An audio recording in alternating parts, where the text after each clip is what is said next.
Sebelumnya izinkan saya mengucapkan terima kasih kepada Pak Menteri atas kesediaan waktu kami bisa bertatap muka pada sore hari ini.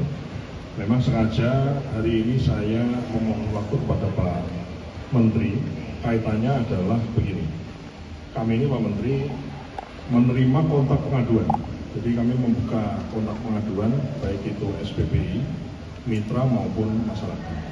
Banyak di antara kontak pengaduan yang masuk ke kami adalah beberapa orang tua itu bukan hanya komplain atau bukan hanya mengapresiasi dan komplain terhadap menu yang diterima oleh anaknya, tapi juga ada beberapa yang kemudian memberikan masukan terkait program yang lain. Ada juga Pak yang terkait irigasi, gitu ya. Kami juga tembusi ke Kementerian Pertanian, dan ada juga yang kemudian berkeluh kesah terkait keadaan rumah. Ada yang nggak punya rumah dan lain sebagainya. Dan kami memahami bahwa di Kementerian Perumahan ada 3 program unggulan, yaitu adalah rumah bedah rumah, kemudian rumah subsidi, dan kur perumahan. Dan kami tadi sengaja menghadap Pak Menteri Perumahan, Pak Ara, untuk kemudian kami bisa mendapatkan arahan dan juga difasilitasi terkait tadi aduan masyarakat yang masuk ke kami, di mana penerima MBG yang khususnya kami lihat yang berasal dari daerah-daerah yang jauh, yang memang barangkali membutuhkan, itu bisa mendapatkan perhatian untuk 3 program yang program 3 itu adalah di sektor perumahan, itu adalah program prioritas Presiden, sama prioritasnya dengan makan gratis yang saat ini kami tangani. Kira-kira tadi maksud kami menghadap Pak Menteri adalah itu. Jadi banyak di antara anak-anak yang mendapatkan menu MBG ini berasal dari keluarga yang perlu untuk kemudian kita mendapatkan perhatian. Saya kira itu Pak Menteri. Kami berdiskusi, kami didampingi oleh Sekjen, Dirjen, kemudian juga para direktur dan juga staf khusus dan menteri Bapak lengkap. Karena kami tahu Bapak memegang program yang sangat strategis, bahkan saya mungkin paling mengatakan paling strategis dari Presiden Prabowo. Dan kami senang Bapak yang memimpin, kami doakan dan kami yakin pasti lebih baik waktu ke depan. Dan saya senang dengan gebrakan-gebrakan yang turun ke lapangan, mengecek dan langsung ada perbaikan-perbaikan. Posisi kami betul ada 3 program yang strategis. Yang pertama adalah rumah subsidi, baik yang rumah tapak maupun yang rusun. Yang tapak itu tahun lalu terbesar sepanjang sejarah Indonesia. Sebuah presiden tertinggi tahun 2023 sekitar 229.000. Presiden Prabowo baru setahun, tahun lalu 278.000. Jadi naik sekitar 49.000 dalam 1 tahun. Kemudian yang rusun, tadi juga kami sampaikan, itu yang paling besar yang kami siapkan di Mekarta. Mekarta tanahnya hibah dari Lipo. Nah, proses hibahnya sedang berproses. Tadi malam saya dengan BPKB dan Pak Hasim dan Pak Doni BUMN, antara status tanahnya dibantu full oleh Pak Nusron di ATR, kemudian juga Departemen Keuangan dibantu oleh Pak Purbaya. Nanti proses hibahnya karena besar Pak, itu juga Satron adalah menunggu proses di DPR. Nah, sudah itu akan dijalankan segera. Di Mekarta itu sebesar 141.000 unit dengan 3 ukuran, 25, 35, 45, 1 kamar, 2 kamar, 3 kamar. Lusa kami undang media untuk melakukan groundbreaking di Manggarai, kereta api, ya siap. Saya bersurvei 2 hari lalu, dan kita akan undang media juga hari Jumat ya di Manggarai, karena kereta api.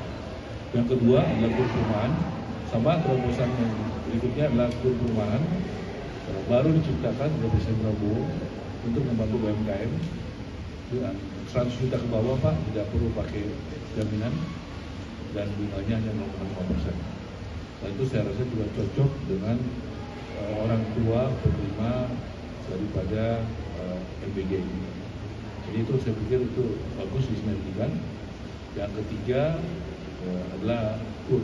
Tadi sore ada kur, ada rumah subsidi, dan juga ada program bedah rumah BSPS. Nah, BSPS ini juga luar biasa. Tahun 2025 hanya 45.000, tahun 2026 400.000. Jadi naiknya 8 kali lipat.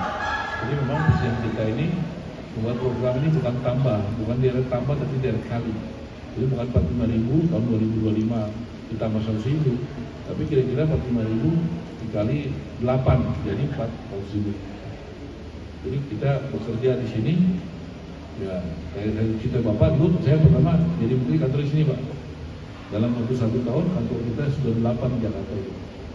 Ada dari BRI, dari Mandiri, dari BTN, dari Pertamina, dari PT Pos, kemudian dari Danantara, dan banyak tempat lagi. Jadi kita mesti survive karena tadinya berapa, jadi berapa.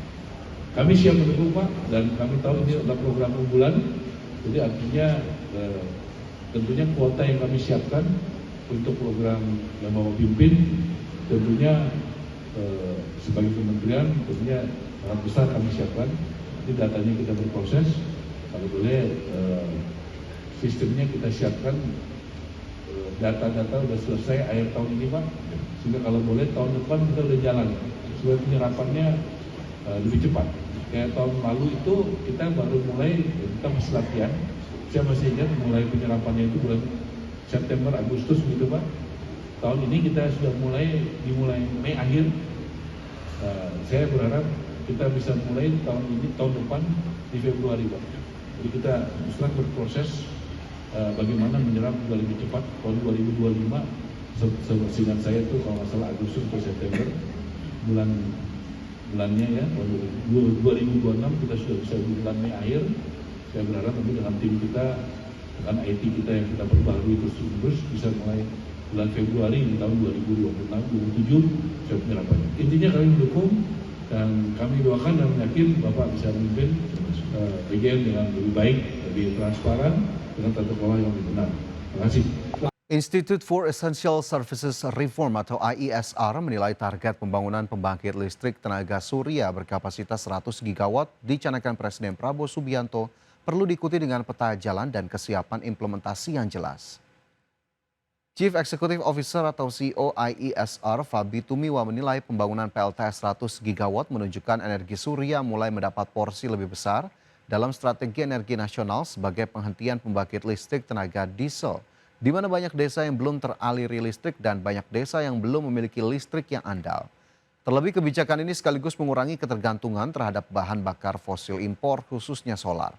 Namun IESR mengingatkan target tersebut tidak akan cukup tanpa kesiapan institusi, perencanaan yang terintegrasi, pemanfaatan pendanaan dan infrastruktur.